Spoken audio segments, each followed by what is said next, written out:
Because the general public is becoming more resistant to, or more suspicious of, conventional advertising, companies are trying to find different ways of tempting us into buying their products.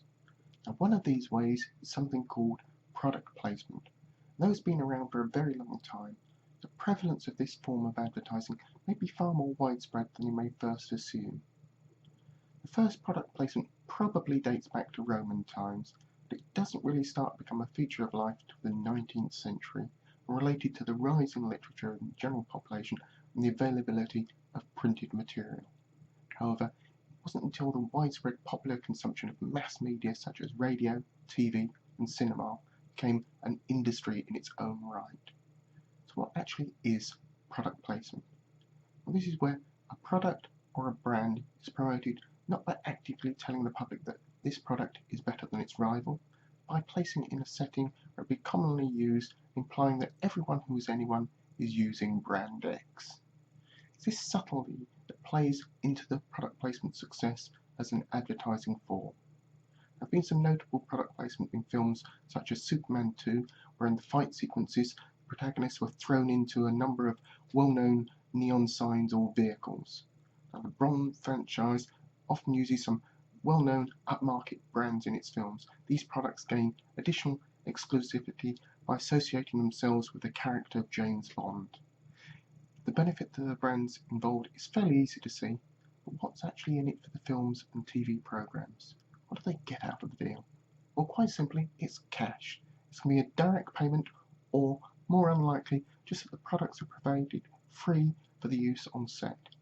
However, sometimes this can backfire, as one of the products promoted in the Superman 2 movie brought with it some very negative publicity, especially when in association with such a clean-cut hero as Superman. Now, some TV shows and films, however, don't use product placement, whether for integrity or for other reasons.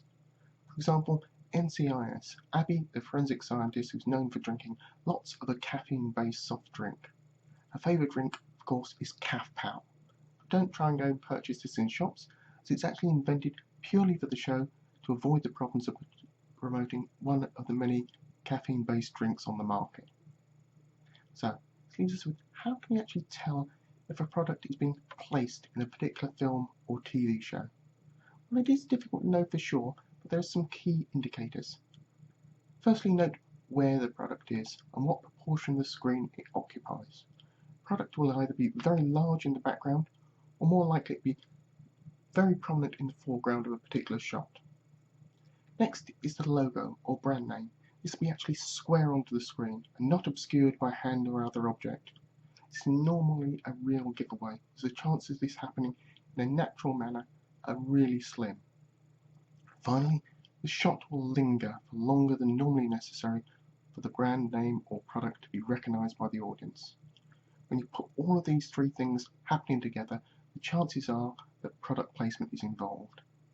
Now, if you want to test how often this can happen, take a closer look at some of the major music videos and see how many different videos you can spot Beats audio equipment making an appearance in it.